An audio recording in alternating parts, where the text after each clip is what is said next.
기도하겠습니다. 잘 오셨습니다. 성령 충만하시고 승리하십시오.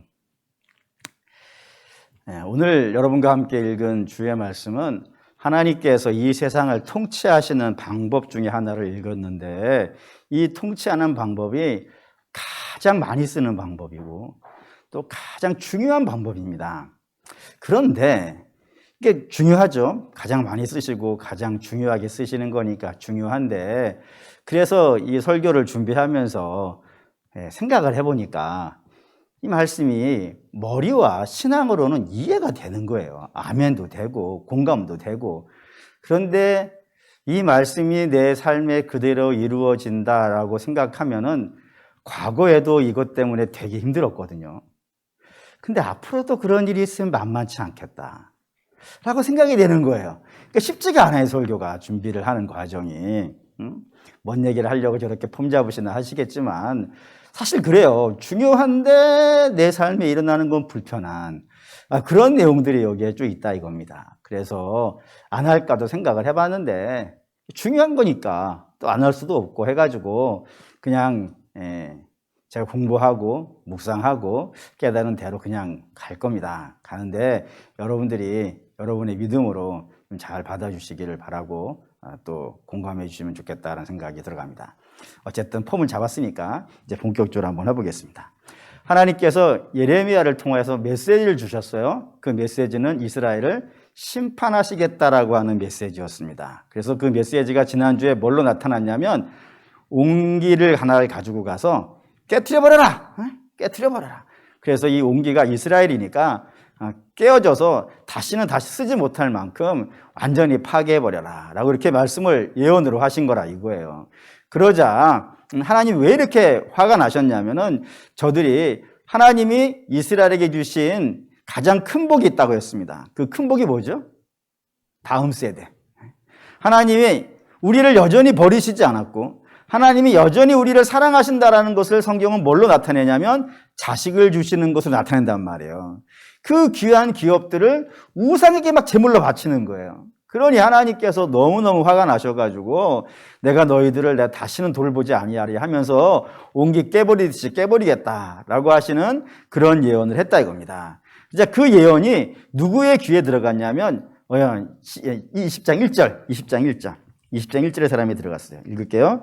임멜의 아들 제사장 밧스울은 여호와의 성전의 총감독이라. 그가 예레미야의 이 일을 예언함을 들은지라.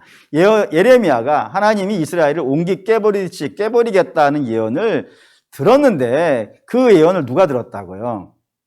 밧스울이라고 하는 사람이 들었다 이거예요. 그 사람의 직업은 뭐라고요? 제사장이면서, 제사장은 많아요. 제사장은 아주 많아요. 24,000명 정도가 있어요, 기본적으로. 그러니까 그 많은 제사장 중에서 그가 맡은 일이요. 성전의, 여호와의 성전의 총감독이라고 되어 있어요. 이거를 국가에는 이제 의전서열이라는 게 있지 않습니까? 우리나라 같은 경우 의전서열 1위가 대통령이고 2위가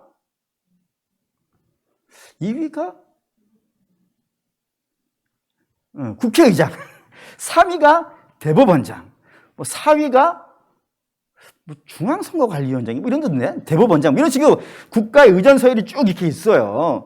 그런 것처럼 이스라엘도 국가 의전서열로 따진다면 5위 안에 들어가는 어마어마한 사람입니다.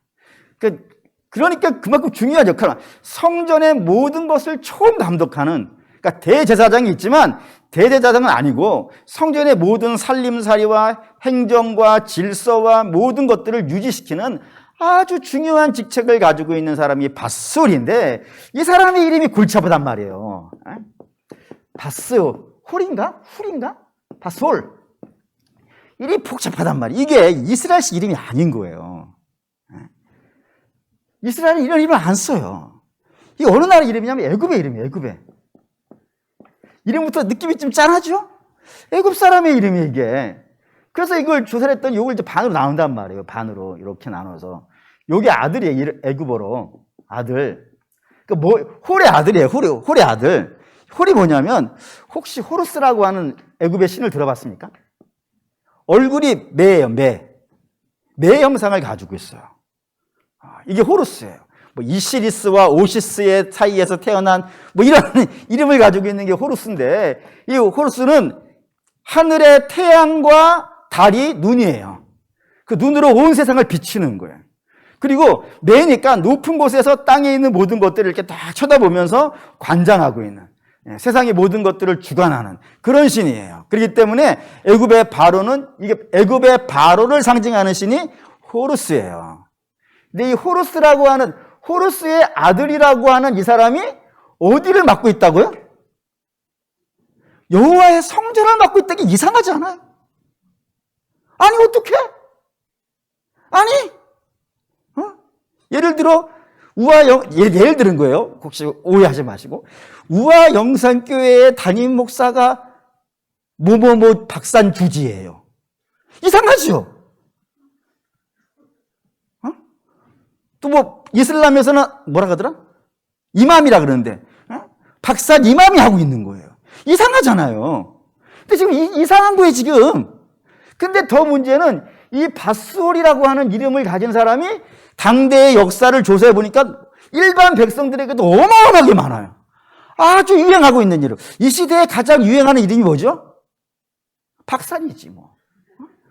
그 정도로 인기 있는 이름이에요, 이 이름이. 호루스. 아니, 하나님의 성전을 담당하고 있는 사람이, 그리고 하나님의 거룩한 백성이라고 하는 사람들이 호루스의 신이라고, 나는 호루스의 신이야, 호루스 신의 아들이야 라고 부르는 사람들이 이렇게 많이 있다는 사실이 우리에게는 너무너무 충격적인 이야기인 거예요. 그러니 이런 백성들이 이런 제사장 밑에서 이런 성전에서 드리는 예배를 하나님 받으시겠습니까? 안 받으시겠습니까? 하나님 열받으실 만한 상황인 거예요.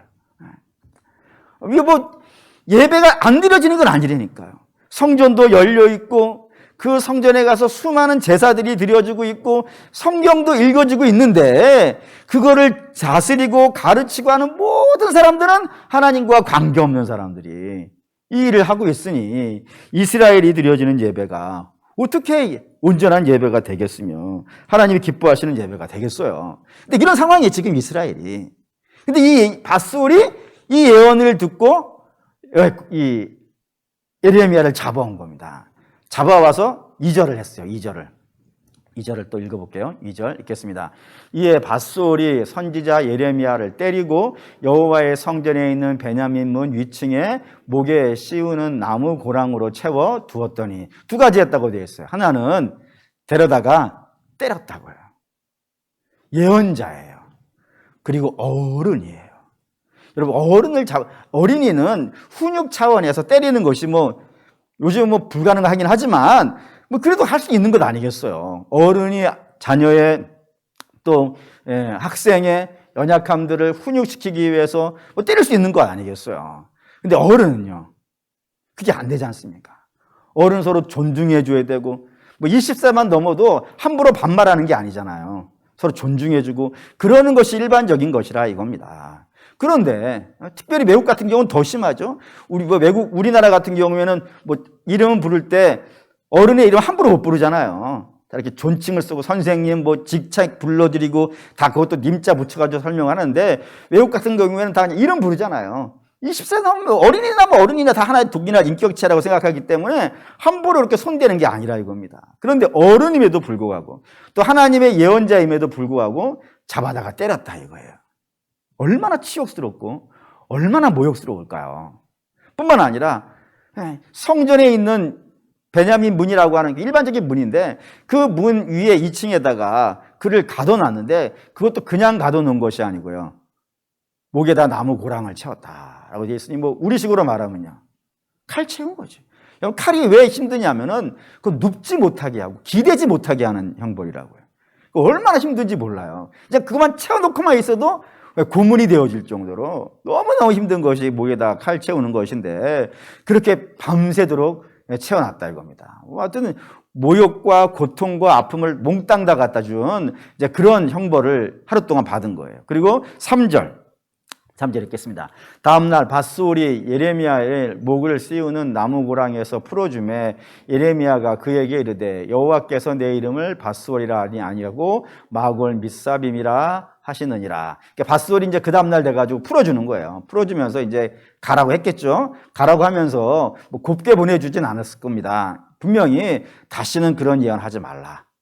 한 번만 더 그런 예언을 하고 다니면은 내가 너를 이 정도로 끝내는 게 아니라 아주 절단을 내겠다. 뭐 이런 식의 경고를 했을 게 뭐 틀림이 없어요. 그러자 그때 예레미야에게 하나님께서 당신의 이제 말씀을 부어주신 거예요. 부어주시면서 너 저 밧솔에게 이렇게 얘기하라 하면서 하나님 하신 말씀이 너는 이제부터 밧솔이 되지 않을 것이고 마골 빕사민이라고 부르게 될 것이다 라고 했단 말입니다. 그건 이제 뜻이 써 있어요. 밑에 20장 1번이라고 되어 있고요. 1번에 쭉 내려가면 있죠. 뭐라고 되어 있습니까? 사방으로 두려움. 그러니까 사방에서 두려웠다는 것은 이쪽에서 들리는 이야기나 이쪽에서 보는 것이나 어느 쪽에서 봐도 좋은 얘기는요 하나도 없을 거라 이거예요. 다시 말하면 그건 이제 직역한 것이고, 의역하면 너의 주변에서 있는 사람들, 그러니까 너의 주변에 있는 사람들은 가족, 친지, 뭐 부모, 형제, 가까운 이웃, 친구 뭐 이런 사람들 아니겠어요. 그들에게서 들려오는 모든 이야기가 너에게 좋은 이야기가 하나도 없을 것이다. 반드시 하나님께서 너를 하나님의 예언을 무시하고 하나님의 예언자를 천대한 너는 하나님께서 가만두지 아니하실 것이고 반드시 너를 심판하실 것이다 라고 이렇게 선포를 한 거예요.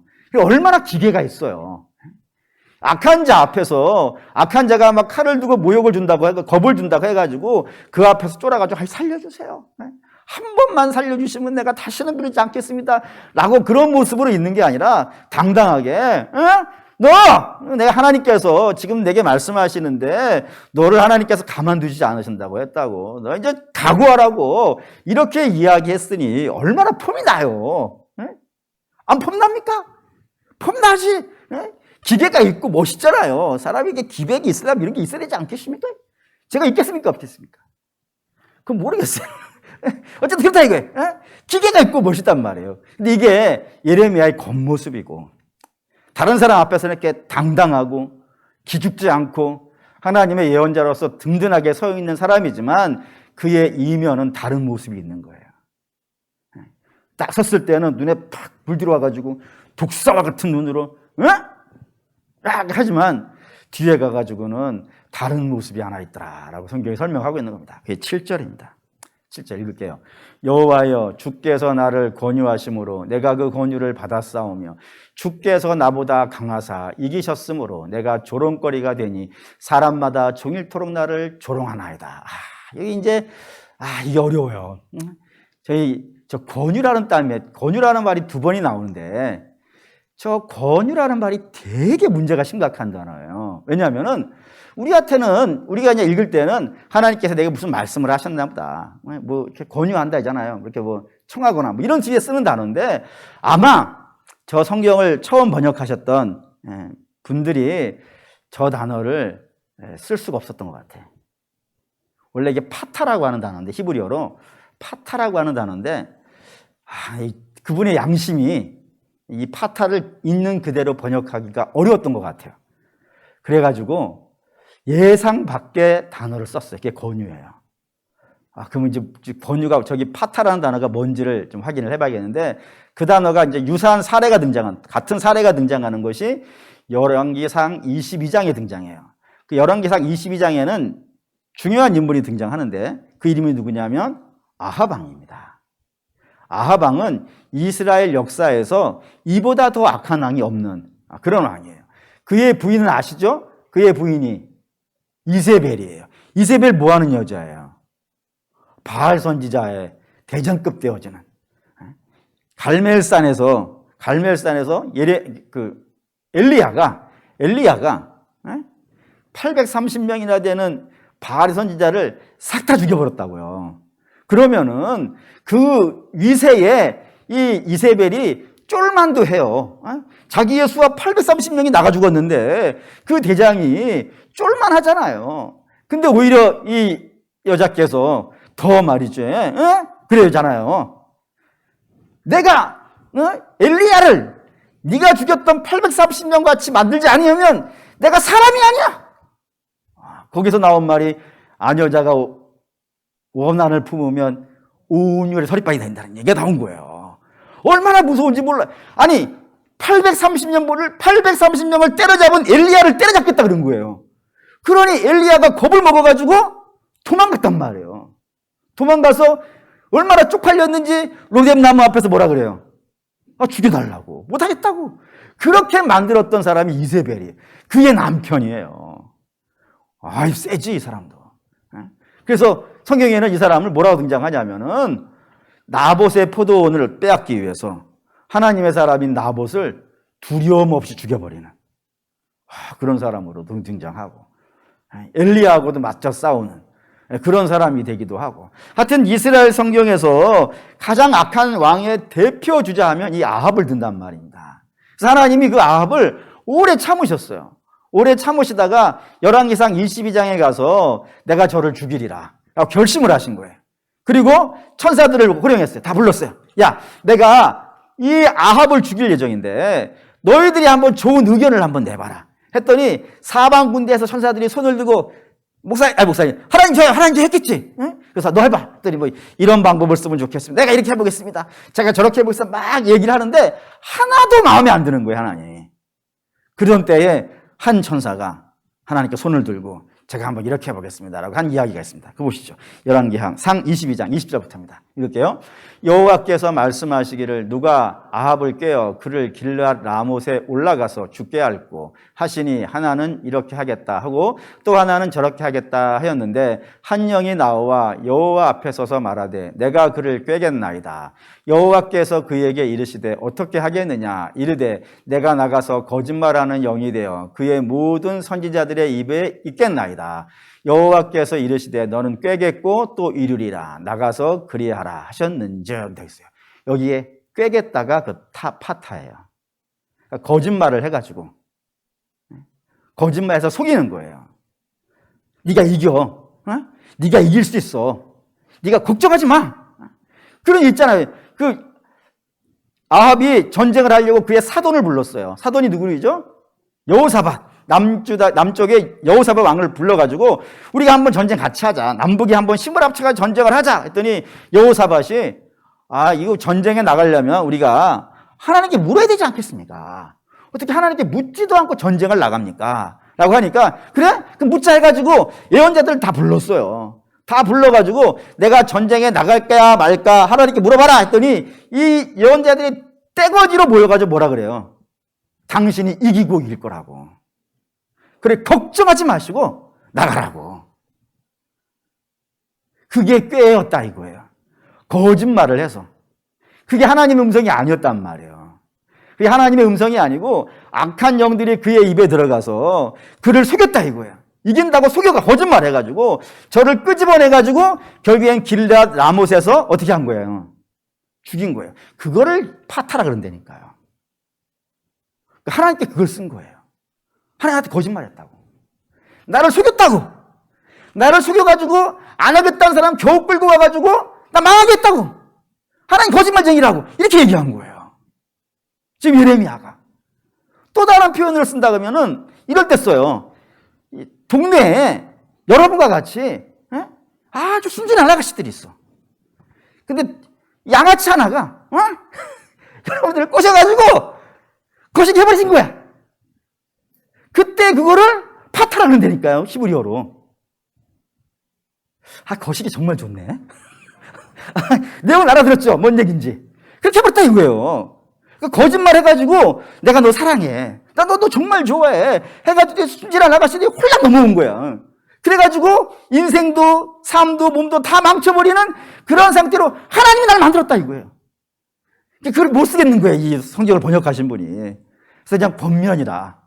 이렇게 그냥 약화시켰는데 어쨌든 그런 내용이 되었다 이거예요. 하나님 어떻게 나한테 거짓말을 하십니까? 나 안 하겠다고 했는데 하나님께서 굳이 나보고 하라 그래가지고 나와서 했더니 이게 뭡니까? 라고 이렇게 하나님께 따지고 있다 이겁니다. 예레미야라는 선지자가 이런 말을 하고 있다는 것도 놀랍지만 이런 이야기를 듣고도 가만히 계신 하나님도 놀라우신 분이에요. 어쨌든 그런 상황이 됐어요. 근데 왜 그렇게 되어졌냐면 우리 봤다시피 예레미야가 안 하겠다고 했단 말이에요. 자, 하나님이 어린애입니다. 뭐 할 줄 압니까? 너 할 수 있어. 너에 의해서 나라가 세워지기도 하고 망하기도 할 거야. 내가 너하고 함께 해가지고 다 뭐 무찔러 버릴 거야. 라고 이렇게 말씀을 하셔가지고 내가 여기 시작했는데 하나님 이게 뭡니까? 라고 했단 말이에요. 원래 근데 이게 왜 이런 이야기들이 진행이 되어지냐면 이스라엘의 예언이라고 하는 것은 중요한 일반적인 특징이 하나가 있어요. 일반적인 특징이 뭐냐면은 이스라엘이 죄에 빠졌어요. 그럼 하나님 예언자를 보내요. 왜 보내시는 거예요? 이스라엘로 하여금 회개하고 돌아오게 하려고. 돌아오면 어떻게 되는 거예요? 하나님 다시 복을 주는 이 일을 시키기 위하여서 하나님이 예언자를 보내시는 거예요. 예레미야도 자기는 그렇게 생각한 거야. 이스라엘이 지금 죄에 빠졌어. 근데 하나님 나보고 가래. 가서 내가 예언을 하면 내가 그것도 열심히 하는 거야. 대충 하는 게 아니고. 열심히 하면 뭔가 반응이 있어야 되지 않겠어요. 예를 들어서 요나라는 선지자가 있었어요. 그도 비슷한 입장이었어요. 그래 하나님께서 야 아시리아의 니느웨라는 성읍에 가가지고 하나님이 이 땅을 심판하겠다라고 얘기해라 라고 했더니 요나가 하겠다 그래요 안 하겠다 그래요? 안 한다 그래요. 그래서 다시스로 도망가는 거를 하나님이 풍랑을 일으켜가지고 물속에 집어던진 다음에 거기에 가지고 물고기가 탁 먹어가지고 바다로 끌고 와가지고 탁 태놓잖아요. 너 해! 이러는 거겠지. 그래서 이 요나가 해요. 근데 어떻게 해요? 대충 해요. 사흘길 다니면서 해도 모자랄 판에 하루길 다니면서 하나님 여기 심판하신대 알아서 해 하고 딱 따랐단 말이에요. 그리고 그 성이 망하는가 안 망하는가를 그 성 밖에서 딱 앉아서 구경하고 있었단 말이에요. 근데 그 성이 망해요 안 망해요? 안 망해요. 왕에서부터 짐승에 이르기까지 모든 그 성 안에 살아가고 있는 코로 숨쉬는 모든 자들이 제 위에 앉아가지고 회개를 하더라 이거예요. 그래서 요나가 막 화를 내잖아요. 하나님, 내가 이럴까봐. 하나님이라는 분이 원래 이러신 분 아니에요. 하나님 망하는 거 안 좋아하시니까. 내가 가서 이야기를 하면 저 백성들이 듣고, 아니, 저 백성들이 알아들어서 회개했겠어요?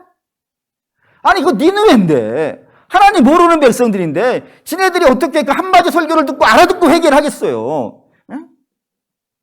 그렇지 않습니까? 설교를 수십 년을 해도 못 알아듣는 판인데, 여러분들 알아듣지. 알아듣고, 일반적으로 수십 년에도 못 알아듣는 판인데, 어떻게 신앙생활 한 번도 안 한 사람들이 대충 예언자가 가서 한 마디 갖고 회개를 하겠어요? 어떻게 회개된 거예요, 그게? 하나님을 회개시켰다 이거예요. 회개의 영을 불어주셔가지고, 회개해! 하나님은 그렇게 하려고 그런 거 아니냐고, 솔직히 말하면. 그때 하나님 뭐라 그랬어요, 실제로? 야, 너, 네 머리 위에 있는 박넝쿨 하나 생겼다고 좋아하고, 박넝쿨 하나 없어졌다고 막 열받아 죽으려고 하고, 너는 그 숨쉬지도 못하는 박넝쿨 하나를 그렇게 아끼거든. 저 성 안에는 앞뒤 분간 못하는 내 백성이 수십만이 있는데 그들을 아끼는 것이 마땅하지 않냐? 라고 말하시는 분이라 이거예요. 하나님 망하는 걸 원하시지 않는 거예요. 한 백성이라도 회개하고 돌아오기를 원하시는 분. 대충 산 설교를 가지고도 이런 역사를 일으키시는 하나님이신데 예레미야는 취했단 말이에요. 열심히.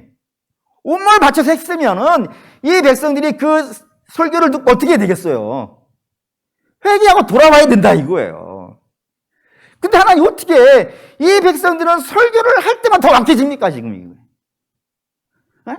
듣고 아니 그건 하나님이 저들에게 회개의 영을 안 불어넣으셔서 그런 거 아닙니까? 하나님 난 이게 이해가 안 됩니다. 나를 보내셨으면 저들을 회개를 시키시든지 아니면 저들이 회개를 안 할 거면 나를 보내시지 말든지 둘 중에 하나를 하셨어야 되는데 아니 보내셔놓고 회개도 안 하게 하고 저들은 망하게 하고 나라에 죽도록 맞게 하고 이 하나님 일하는 방식이 이 모양입니까? 라고 지금 이게 따지고 있는 판이란 말이에요. 이게 지금 예레미야의 진심이에요. 이게 겉으로는 당당하게 이야기하고 있지만 속으로는 이렇게 막 무너져요. 힘들어서 막 무너지더라 이겁니다. 8절 한번 읽죠. 8절 읽겠습니다. 내가 말할 때마다 외치며 파멸과 멸망을 선포함으로 여호와의 말씀으로 말미암아 내가 종일토록 치욕과 모욕거리가 되매니이다. 하나님 내가 이야기할 때마다 오히려 더 악해집니다. 그래서 나 안 해요. 하나님 나 안 할 거예요 이제. 너무 힘들어요. 그러면 하나님께서 나를 놓아주시지도 않냐고 또 어떻게 해요? 그 가슴이 불나게 하시는 거예요. 가슴을 뜨겁게 하셔가지고 또 가서 하게 하시는 거예요. 그래서 안 하겠다 하지만 그 마음에 일단 불이 붙었으니까 안 할 수는 없고 가서 또 하면은 또 죽도록 맞고 오고. 이러고 살고 있으니 하나님 이거 뭐 하나님 일하는 방식이 왜 이렇습니까? 못 해먹겠습니다 라고 하는 이런 판국이 되어졌다 이겁니다. 그래서 에레미야가 이거는 분명 하나님이 나를 미워해서 그러는 거야. 하나님 나를 안 좋아하시는 거야. 그렇지 않고서 어떻게 이렇게 되겠나 생각이 돼가지고 자기가 태어난 날을 저주합니다. 어머니 왜 날 낳으셔가지고 그때 어머니 난 낳으실 때 내가 죽었어야 되는데 그랬으면 욥도 그런 얘기하죠. 너무 힘드니까. 그러니까 사람은 다 비슷해. 뭐 욥이나 여러분이나 나나 다윗이나 베드로나 바울이나 안 달라요. 다 똑같아요. 다 그래. 힘드니까 어려우니까 나 못 해먹겠어요. 나 안 할래요. 나 죽겠어요. 아이 나 그때 태어나지 말았어야 되는데 왜 그날 어머니는 나를 낳으셨을까? 그때 왜 미역국을 왜 드셨을까? 젖을 물리지 마시지. 그냥 내 표 주시. 안 먹이면 죽었을 텐데. 이런 이야기를 예레미야가 이게 하고 있더라 이겁니다. 이 참 그게 심각해졌어요. 근데 이게 오늘 우리도 중요하죠. 우리도 사실 마음이 그렇지 않습니까? 우리가 신앙생활을 열심히 하고 기도를 열심히 하고 봉사를 열심히 하면 여러분 인생이 어떻게 되기를 원하세요? 아무 문제 없으면 좋겠죠. 그냥 시온의 대로가 쫙 열려가지고 앞에 장애물도 하나도 없어. 뭐 이렇게 돌부리도 하나 튀어나온 게 없어. 아스팔트가 그냥 쫙 8차선으로 깔리고 8차선이 적다. 16차선으로 쫙 깔려가지고 말이죠. 그것도 왕복도 아니야. 들어올 거 뭐 있어요? 천도 16차선이 쫙 달려가지고 말이지.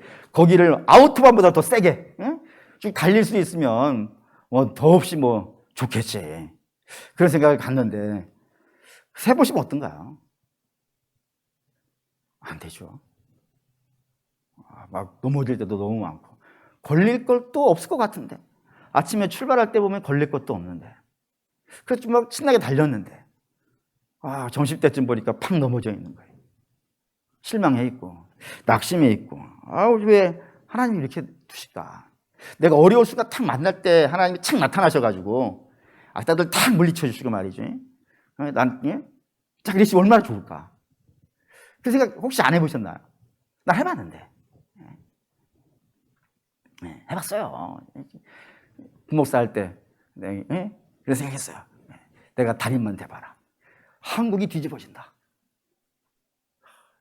한국이 뒤집어지기는 우아동도 못 뒤집고 있는 판인데 죽겠어요. 다 그러단 말이에요.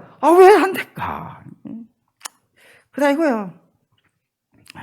속상하지. 하나님 그때 좀 도와주시면 좋았을 텐데 왜 안 도와주시지? 막 이런 생각들이 막 들어가고 막 죽겠다 이겁니다. 그런 걸 성경은 뭐라 할까요? 그런 상황들을. 왜 하나님은 그때 가만히 계셨을까? 왜 그때 하나님께서 막아주시지 않았을까? 성경 왜 그렇게 하셨을까? 생각이 들어간다 이겁니다. 그거에 대해 성경이 분명히 이야기하는 게 있어요. 그게 뭐냐면 하나님은 우리가 이 땅에서 잘 먹고 잘 사는 거에 대해서 그다지 소망이 없어요. 만약에 그게 하나님의 비전이고 하나님의 꿈이면은 그렇게 하셨을 거예요. 아프지도 않고 병원 갈 일도 없을 것이고 갑자기 병드는 일도 없을 것이고 사업은 다 잘 됐을 것이고 뭐 자녀들도 빵빵하게 됐을 것이고 뭐 문제 없었겠죠. 근데 여러분 우리 알다시피 물론 하나님이 간혹 그러시는 경우도 있지. 100%안 하는 건 아니시지만 때로 병도 고치시고 앞길도 환히 열어주시고 그런 일이 있긴 있죠. 여러분도 아마 경험해 보신 분도 있으실 겁니다. 근데 대개의 경우는요. 그 고난에게 그냥 걷게 하신다 이거예요. 그 힘든 상황들을 그냥 걷게 하신다 이거예요. 그래서 넘어지기도 하시고 냅두고 쓰러지기도 하시고 그러신다 이거예요. 그럼 필경 하나님이 이 땅에 우리가 잘 살고 잘 먹고 잘 쉬는 그 정도의 삶을 원하는 게 아니라는 사실입니다. 하나님이 이끄시려고 하는 목표는 다른 데 있는 거예요. 그 하나님이 우리를 이끄시려고 하는 데가 어딜까요? 어디일 것 같으세요? 구약은 이렇게 설명합니다. 한번 볼까요? 시편 23편 1절 2절 읽겠습니다. 여호와는 나의 목자시니 내게 부족함이 없으리로다.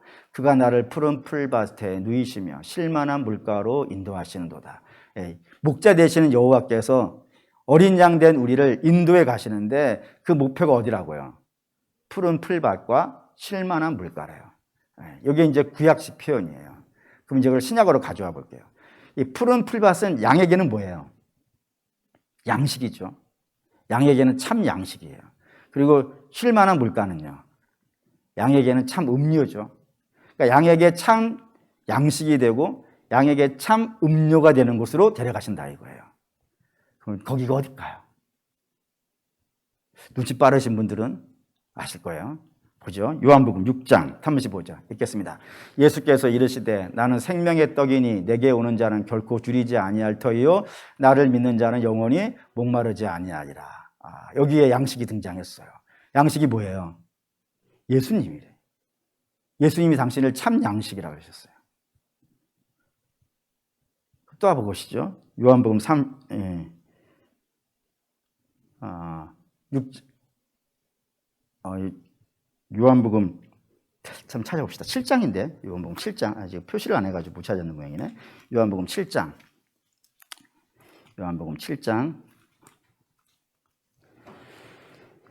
37절 38절 요한복음 7장 37절하고 38절 읽겠습니다. 명절 끝날 곧 큰 날에 예수께서 서서 외쳐 이르시되 누구든지 목마르거든 내게로 와서 마시라. 나를 믿는 자는 성경의 이름같이 그 속에서 생수의 강이 흘러나리라. 여기에 참샘, 참샘이 무엇이라고요? 예수님이라고. 그러니까 예수님은 양된 우리에게 참 양식 되시는 분이고 참 음료 되시는 분이에요. 그러니까 목자 되신 하나님은 우리를 이 땅에서 잘 먹고 잘 사는 쪽으로 데려가시는 것을 1차 목표로 갖고 계시지 않아요. 하나님이 우리를 향한 1차 목표는 우리를 어디로 데려가는 거라고요? 예수님에게로 데려가는 거예요. 근데 누가 예수님께 갈까요? 문제는 여기에요. 누가 예수님께 갈까? 성경에 보니까 누가 예수님께 갈까?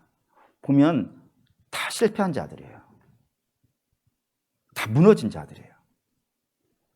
주께서 하루는 제자들하고 이렇게 쭉 이야기하시는 중에 제자들이 막 서로 자기 누가 높니 막 그랬어요. 그러자 베드로에게 말씀을 하시죠. 베드로야, 사단이 널 달라고 요구한다. 청구한다. 내가 안 줬다. 그런데 때가 되면 내가 너를 줄 거다. 너 무너질 거야. 그리고 돌아와서 내 양을 쳐라. 라고 하신다고요. 왜 이런 얘기를 하시냐면 지금 제자들은 뭐 하고 있는 중이라고요? 내가 높다라고, 내가 머리 하겠다고, 너희들은 다 나 따르라고. 그게 한 사람이면 문제가 안 되는데 모두가 그러고 있는 거예요. 다 내가 머리 하겠다고. 그러니 자기가 스스로 판단하고 자기가 스스로 결정 내리는 사람이 예수님께 굴복하겠습니까? 예수님께는 누가 굴복하냐면 이렇게 되어 있어요. 마가복음인데. 여기 마가복음 8장 34 읽어볼게요. 무리와 제자들을 불러 이르시되 누구든지 나를 따라오려거든 자기를 부인하고 자기 십자가를 지고 나를 따를 것이니라고요. 그러니까 예수님을 따르려면 반드시 뭐가 되어야 된다고요? 자기를 부인하라 그랬는데 자기의 뭐를 부인하라는 거예요? 내가 주인됨을 버려야 되는 거예요. 내가 머리됨을 버리는 거예요. 그래서 나는 머리 안 하는 거예요. 팔이 자기 마음대로 생각하지 않잖아요. 팔은 언제나 어디에 복종해요? 머리에 복종해요. 그래서 머리가 팔에게 들으려고 하면 팔은 드는 것이고 머리가 팔을 보고 내리라고 하면 내리는 거예요. 근데 머리가 팔을 들으려고 하는데 팔이 안 들리면 그게 이상한 거란 말이에요. 그러니까 그렇게 돼야 돼. 그러니까 우리와 예수님하고의 관계는 예수님이 머리고 우리가 몸이 돼야 되는 거예요. 그러면 우리의 생각이 버려져야 돼. 우리가 틀렸다고, 우리가 아니라는 사실이 드러나야 된단 말이에요. 그래야 이게 머리에 붙어요. 그걸 가장 대표적으로 설명한 사람이 바울이에요. 바울의 인생에서 가장 중요한 장면이 어딜까요? 다메섹 도상이에요. 다메섹 도상에서 예수님을 만나게 되는데 그 예수님께서 바울에게 하신 말씀이 있어요. 그게 뭐예요? 사울아, 사울아, 너는 어찌하여 나를 핍박하느냐예요. 그 핍박한 사건이 뭐예요, 앞에? 스데반을 죽인 거예요. 거기서 스데반 죽인 이유가 등장한 거예요. 스데반의 설교가 베드로보다 못해가지고 죽인 게 아니에요. 객관적으로 봤을 때는 베드로의 설교는 한 중학생 정도? 죄송한 표현이지만 그냥 자기 눈으로 본 것만 얘기한 거예요. 근데 스데반의 설교는 구약 처음부터 쫙 한 칼에 예수 그리스도의 이름으로 빼고 있는 설교예요. 그러니까 신학적으로 본다면 스데반의 설교가 100배는 나. 그렇다고 뭐 스데반이 성령이 충만하지 않은 사람도 아니잖아요. 그 성령이 충만한 사람이에요.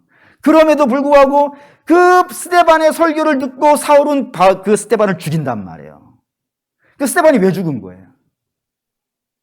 능력이 부족해서도 아니고 하나님이 그렇게 주도했다 이거예요. 왜요? 그걸 통해서 한 사람이 하나님을 봐야 돼. 그 사람이 누구예요? 바울이에요. 바울이 그걸 보면서 지금까지는 나는 괜찮은 사람이라고 생각했다고요. 지금까지는 훌륭한 사람이라고.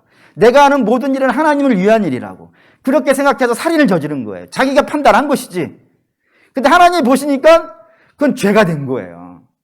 그래서 자기가 얼마나 악한 자인지가 그 사건으로 인하여서 드러나 버린 거예요. 그래서 그다음부터 사도 바울은 자기가 하나님의 구원을 받은 것은 자기의 능력이나 자기의 실력이 아니라 그러는 거예요. 만약에 스데반의 설교를 듣고 사도 바울이 회심을 했다 그러면은 거봐, 나는 저 사람의 설교를 알아듣는 사람이야. 모든 이스라엘은 못 알아듣는데 나는 알아듣는 사람이야 라고 하면서 자기를 높였을 거라 이거예요. 근데 스데반의 죽음으로 인하여서 나는 못 알아듣는 사람이야 라고 됐다고요. 그럼 여러분 중에 아마 이런 생각 하신 분도 있을 거예요. 아, 그러면 스데반은 손해본 거네. 그렇죠. 만약에 이 땅이 전부라면 스데반보다 더 불쌍한 사람이 어디 있겠어요. 근데 그 스데반을 성경은 스데반이라는 이름으로 불러줘요. 그 스데반의 이름의 뜻이 뭘까요? 면류관이에요. 영광스러움이에요. 그래서 그가 죽을 때 하늘 문이 열리고 예수 그리스도께서 친히 그를 데리러 오신다고요. 얼마나 영광스러워요. 그러니까 천국이 있어요. 그렇기 때문에 그가 이 땅에서 죽는 것이 하나님에게는 좀 아프지, 가슴 아프지. 하지만 그가 그 일을 해줌으로 인하여서 한 영혼이 살아났단 말이에요. 그리고 한 영혼이 살아남으로 인하여서 그가 우리의 구원은 오직 은혜로만 받는 것이다라고 하는 시각을 발표했단 말입니다. 그게 이신득이에요. 이신득이. 오직 믿음으로만 의로움을 얻는다 이거예요. 그리고 이 이신득이라고 하는 믿음에 저와 여러분이 다 서 있어요. 한 사람이 죽고 한 사람이 죄인으로 됨으로 인해서 그때 하나님이 그걸 막으셨으면 이런 일이 생기지 않았을 거야. 근데 하나님이 그걸 내버려 두셨다고요. 아프시지만 마치 예수 그리스도를 죽게 하시는 거예요. 하나님이 그걸 막으실 수 있잖아. 천사를 12영이나 보내셔가지고 그 예수 그리스도에게 십자가에 죽으려고 하는 그 모든 자들을 한 칼에 심판하실 수 있다고요. 근데도 불구하고 그걸 안 하신다 이거예요. 왜요? 예수님이 죽어야 우리가 사니까. 예수님이 죽어야 우리가 주님을 의지하게 되니까. 주님께서 그렇게 하신다 이거예요. 사도 바울도 마찬가지라 이겁니다. 그렇게 돼서 그가 구원에 이르게 되어졌고 그가 구원에 이르는 걸 보면서 나 같은 죄인도 하나님의 은혜를 입을 수 있다는 그 믿음이 나타나더라 이겁니다. 그러니까 이스라엘과 예레미야도 마찬가지예요. 하나님께서 간섭하셔서 하실 수 있어요. 근데 그렇게 안 하신다 이거예요. 왜냐하면 이 이스라엘은 자기가 죄인인 줄 알아야 되는 거예요. 그래서 나라가 망해야 돼요. 근데 예레미야의 설교는 없어지는 건 아니에요. 기록에 남을 거예요. 그 기록에 남은 걸 가지고 그 바벨론 포로살이 하면서 눈물을 흘리면서 그 책을 읽게 될 거예요. 그리고 자기들이 얼마나 악한 자인 줄 알고 주 앞에 그때서야 비로소 회개하게 될 겁니다. 여러분 오해하진 않으셨으면 좋겠어요. 하나님 이렇게 하시려고 일부러 악을 불러일으키시는 분은 아니에요. 그냥 죄인을 내버려 두시면 돼요. 내버려 두면은 저들은 스스로 그 죄의 무덤에 빠지게 될 것이고 죄의 무덤에 빠지게 되어지면 되겠죠. 그러면서 자기의 악함을 알게 되어지고 그때서야 비로소 하나님을 보더라 이겁니다. 그렇습니다. 그래서 오늘 뭐 여러분에게도 만만치 않죠. 저도 읽으면서 만만치 않았었는데 여러분도 만만치 않겠죠. 하지만 분명히 하나 기억해 주셨으면 좋겠는 것은 저와 여러분이 어려움에 놓일 수 있습니다. 그때 없었으면 좋겠어요. 마음 같아서는 없었으면 좋겠어요. 하지만 하나님이 우리가 생각이 다르신 분이고 이보다 더 높으신 생각을 가지시고 계신 분이라 때로 우리를 어려움에 놓이게 하실 때가 있어요. 그때 그냥 실망하지 마시고 예수 그리스도를 바라보십시오. 예수 그리스도를 바라보시고 하나님이 저분하고 나를 연결시키려고 하세요. 그때 반드시 연결시키려고 할 때 반드시 하는 행위가 내가 의지하고 있는 모든 것을 다 무너뜨리는 겁니다. 내가 붙잡고 있는 걸 다 떨어지게 하는 겁니다. 그래서 오직 뭐만 남도록이요? 예수님만 남도록. 그래서 예수님을 붙잡는 겁니다. 그러면서 우리 성도들, 저와 여러분들이 믿음이 커가는 겁니다. 그 역사를 만들어 가시는 것이 성경에 등장하는 가장 하나님이 하시는, 많이 하시는 그런 방법 중에 하나입니다. 그리고 사랑하는 믿음의 성도 여러분, 그래서 성도는 로마서 8장 이만 보시죠. 로마서 8장. 로마서 8장 38절부터 39절. 로마서 8장 38절 39절 읽겠습니다. 내가 확신하노니 사망이나 생명이나 천사들이나 권세자들이나 현재일이나 장래일이나 능력이나 높음이나 깊음이나 다른 어떠한 피조물이라도 우리 주 예수 그리스도 안에 있는 하나님의 사랑에서 끊을 수가 없느니라. 어떤 것도 우리 이기지 못한다고요. 우리 좋은 것도 있어요. 좋은 것도 있으니까 뭐 좋은 거 빼고 어려운 것이 나타나도 우리가 망하지 않는다 이거예요. 왜냐하면 하나님은 우리를 때로 어렵게 만드시는 것을 통하여서 우리를 더 아름답게 만드시려고 하시는 것이니까 이 믿음 때문에 어떠한 것이 나를 친다 하더라도 넘어지지 않는다 이거예요. 예레미야도 마찬가지입니다. 11절에서 13절 11절에서 20장 읽겠습니다. 그러하오나 여호와는 두려운 용사 같으시며 나와 함께 하심으로 나를 박해하는 자들이 넘어지고 이기지 못할 것이오며 그들은 지혜롭게 하지 못함으로 큰 치욕을 당하오리니 그 치욕은 길이 있지 못할 것이니이다. 의인을 시험하사 그 패부와 심장을 보시는 만군의 여호와여 나의 사정을 주께 아뢰었사온즉 주께서 그들에게 보복하심을 나에게 보게 하여 주옵소서. 여기 하나님께서 나하고 함께 하사 반드시 내가 이 어려움을 이겨나갈 것이고 결국에는 원수들이 망하는 것을 내가 보게 될 것이다. 그러니 사랑하는 믿음의 성도 여러분, 성도의 어려움은 망하게 하기 위해서 주는 어려움은 아닙니다. 성도의 어려움은 그거를 통하여서 더 하나님께 나아가고 더 하나님을 붙잡고 믿음으로 승리해서 하나님이 얼마나 영광스러우신 분임을 보게 하기 위한 것이지 성도로 하여금 이 땅에서 나는 이제 끝났어 라고 하는 절망에 빠뜨리게 하기 위해 주는 어려움이 아니라 이거예요. 그러니 낙심하지 마시고 실망하지 마시고 나는 이제 끝이야 라는 생각도 하지 마시고 우리는 그 어려운 때를 예수 그리스도만 붙잡고 말이죠. 12에 혈류병 걸린 여인이 저 예수님만 붙잡으면 난 산다 라고 하는 소망을 갖고 그 주님의 옷자락을 붙잡았어요. 그 소망을 갖고 저와 여러분도 이 어려운 때를 잘 믿음으로 극복해 가시는 역사가 있기를 주의 이름으로 축원합니다. 아멘. 찬양하시죠.